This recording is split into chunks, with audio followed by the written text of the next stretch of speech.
Hi everyone, welcome back to the channel.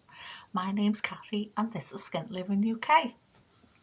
Today I want to talk about 10 things we've had to give up as Brits, and probably other nations have as well across the world, because the cost of living is showing no signs of going away.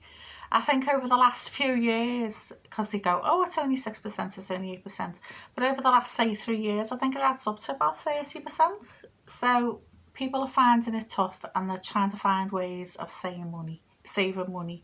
So I thought I'd come up with these 10 things that most people, I think these days, unless they're really flush, are having a go at cutting back on or even eradicating completely. So number one, this is sort of at the forefront of my mind at the moment because I had to buy one, is expensive household items like washing machines, cookers, fridges, or maybe furniture, that sort of thing, big priced items. People are trying to make things last longer, which is hard to do these days because, as we know, things are made poorly these days.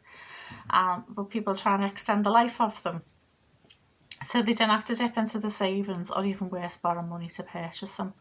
I was lucky I could borrow money off my son, so I didn't have to go into debt. I'm just in debt to my son. I still owe him £80 for it. And it's just like it's just too much. It's just too much money. And to borrow it, to get credit for the likes of, say, a washing machine, even online, it's like 36%. Excuse me, it's literally money thrown around. Let's have a look. Sorry, I'm looking at my laptop because I've written everything else. Oh, right. Number two, dining out and takeaways. So years ago, before the energy prices went through the roof, going out for a meal was an affordable thing to do. You could do it every now and again, maybe for a special occasion or as a treat, something like that. But these days, it's not worth the money. We used to go to a certain place and the portions used to be massive, and you used to think, oh, you're really getting your money's worth. Last time we went was about 3 or 4 years ago, and the portion was tiny. It was like, where is it? And the price had gone up as well, and I was just like, no, we'll be going there again. And we haven't since. Same with takeaways. I feel sorry for them because it is their livelihood. So like the local chippy or fast food joints are struggling because of the energy prices as well as the food prices going up. So it's a double combo that they've got.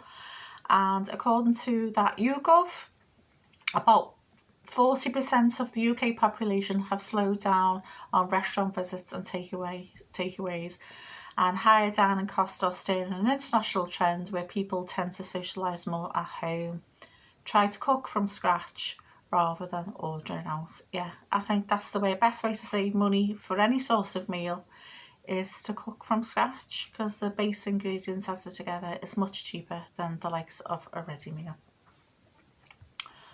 And dining out is just way beyond my budget these days. There's just no way I could do it. Number three, alcohol consumption.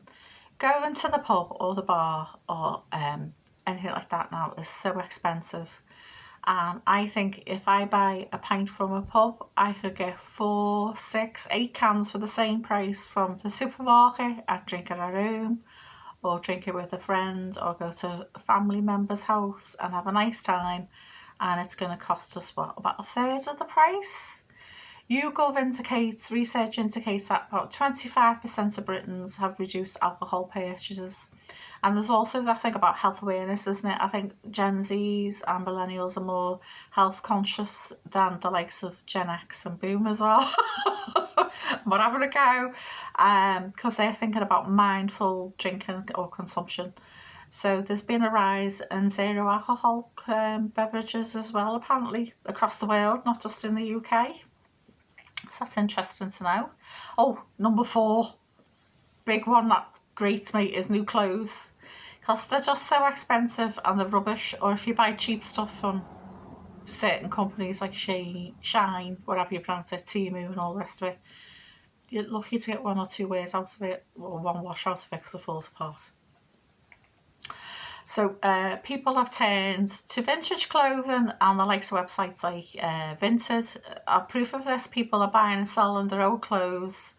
Old clothes are made of natural materials. I try to buy natural materials when I buy thrifted items to make sure it's all cotton or wool or something like that, linen, rather than buying lots of things in certain places, even in high street stores.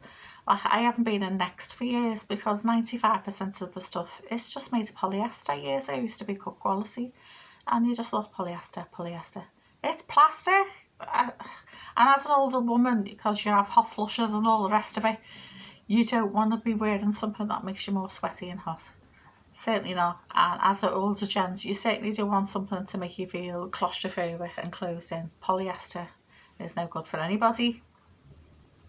So it says a YouGov consumer survey suggests that more than 40% of Britons have cut back on buying new clothes. I think that's a good thing because the amount of clothing waste in most countries is disgusting.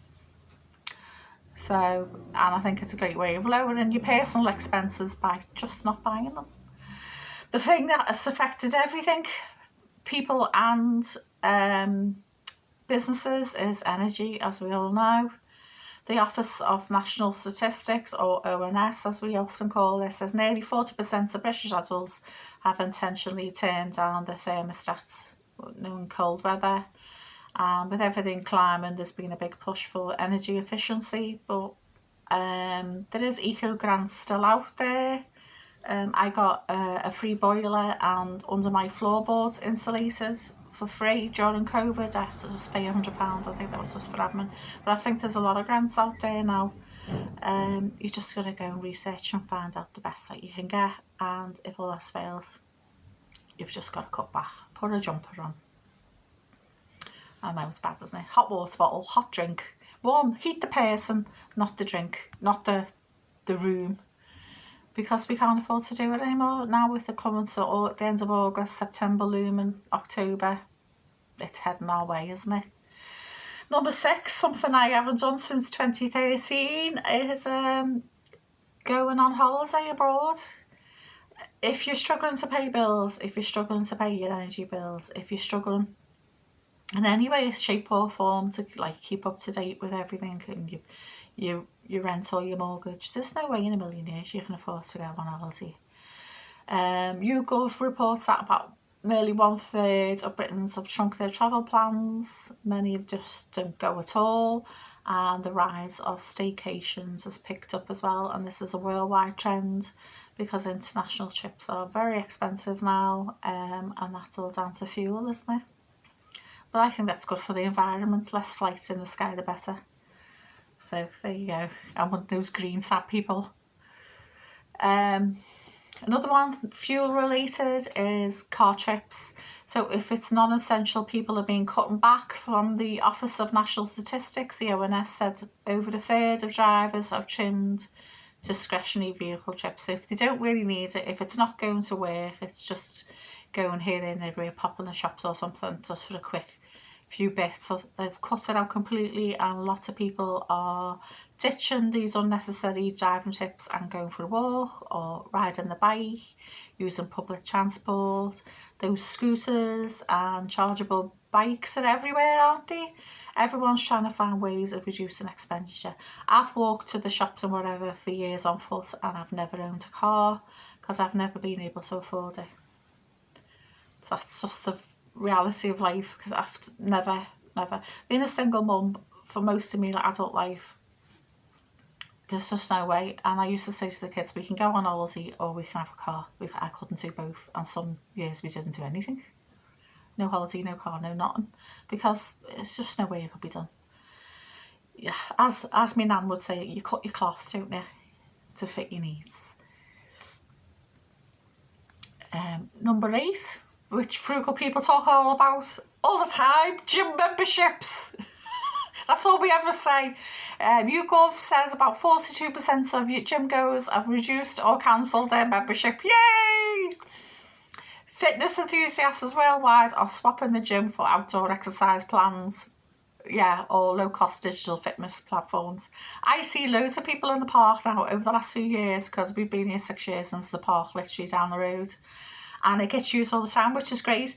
It's a sports park, there's an auditorium there. People are out on the fields playing football. There's a football enclosure, there's a swimming baths, there's a gym, there's tennis courts, there's everything there. There's even like a fitness or machines. It's also that people can use. And you see people running everywhere, not necessarily in the park, just on public streets, because they're just trying to get fit. So it's not going to cost them anything. And I think there's been a bit of a surge of people buying stuff for at home, haven't they? They're like the little bell weights and stuff like that, because it's pay once, use for years, rather than paying the gym continually. So I'm happy about that, because these gyms make a fortune. But if you're on any sort of benefits, you can get a reduced price membership for your local gym, and they're council run. They're not a business run, they're council run. So I think anything that puts money into the local area is a good thing. So I think that's the way to do it. If you want a gym membership, go to a council gym rather than a private one. Number 9, I think people have been doing this for a long time, but the stragglers have sort of cottoned on now. I think the middle class now are feeling the bite as well as the working class, and now they've switched onto it as well. What is it? Buying non-branded products in the supermarket, buying the own brand stuff. According to the British Retail Consortium, shoppers are regularly trained in brand name groceries for supermarket own label lines. Yeah, it's a no-brainer. I think sometimes what you're going to do, you've got to try them and see if you like them, because like people like certain things like Hellmann's mayonnaise, so they try the own brand ones and think, yeah, no. Or some people think, oh, it's got to be Heinz ketchup or Heinz beans. Yeah, so you got to find a balance. So if you're replacing 10 things with their own brand but keeping one branded thing, it's still good, because you keep your quality of your life still there, but you're saving money as you're doing it. And number 10, beauty salon services. So people aren't going to the hairdressers as much. They say about a quarter of adults have cut down on salon treatments. So that's things like getting a facial or getting your nails done. I've never had facial or my nails done, or a pedicure, never had that done. I used to go to the hairdressers. Now it cost me £5 to do my hair. If I went to hairdressers, the cheapest I could find in the local area was 60. No. And with things like hair, you want to do it quite regularly, haven't you?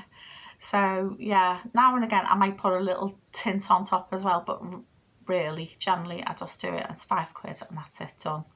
And I certainly can't afford to get all the other little bits done, like Botox and fillers and all that things, because people end up looking really weird, don't they? The face can't move, or people seem to want cat's eyes. They get their eyes done, they look like cats. Why do you want to look like a cat? You're a person. Yeah, so there are my 10 things. The one thing I wanted to touch on as well is about cash, because there's been dwindling numbers of people using cash, and I think this is by design, because if you use your card in a shop, that can be tracked, that creates data, and as we all know, our data gets flogged on, so they're making money off your back. If you've got cash, draw out £50 and go to 4 or 5 different shops, no bugger knows where you've spent it, what you bought, when you bought it, because that receipt says everything, doesn't it? The time, the place, what you bought, and how much you spent. All that data, and that gets ferreted off somewhere, and the rights of like Mark Zuckerberg wants all that data so they can manipulate you, because they want to do individual pricing, don't they? When you walk into a shop, it's the prices just for you, which I think is just taking it to the extreme. And cash machines often aren't working. Many have been removed, thousands have been removed. If you've got a cash machine that's free, that's good as well, but some of them have charges. There's one down the road from me that charges £1.75 to take your money out, so I don't use that, regardless of how much you take out. So if you've got a tenner, it's going to cost you £1.75 to take the money out, cheeky so-and-sos. So yeah, I do tend to get money out at the ATM and do what I want with it. It's more controllable. I know some people find a card easy, more to control, but I think at the end of the day, the best thing to use all the time is your banking app, and I check it every single day, so I know where I am, and I write things down in a journal so I can sort of cross-reference it and think. where's that come from? What did I get there? Because sometimes it can take a few days to appear on your cashback app. The balance will be affected, but the actual item might be stuck on pending or whatever. So yeah, so the UK finance data tracks a steady decline in cash usage, but I think that's by design, me being a cynic. And other economies, other countries across the world are showing the same sort of trends. And sometimes people pay with the phone, don't they, rather than a debit card. And I just think, oh, if you lose your phone, you're stuffed. So yeah, I wouldn't be doing that. So I only pay on my card when the ATMs aren't working. So yeah. So let me know if you can think of another thing that people have cut back on, even if it's you personally. I'm always interested to know. I think it's an interesting topic, but sad at the same time. So please like, share and subscribe. Hope you aren't finding things too terrible, and bye for now.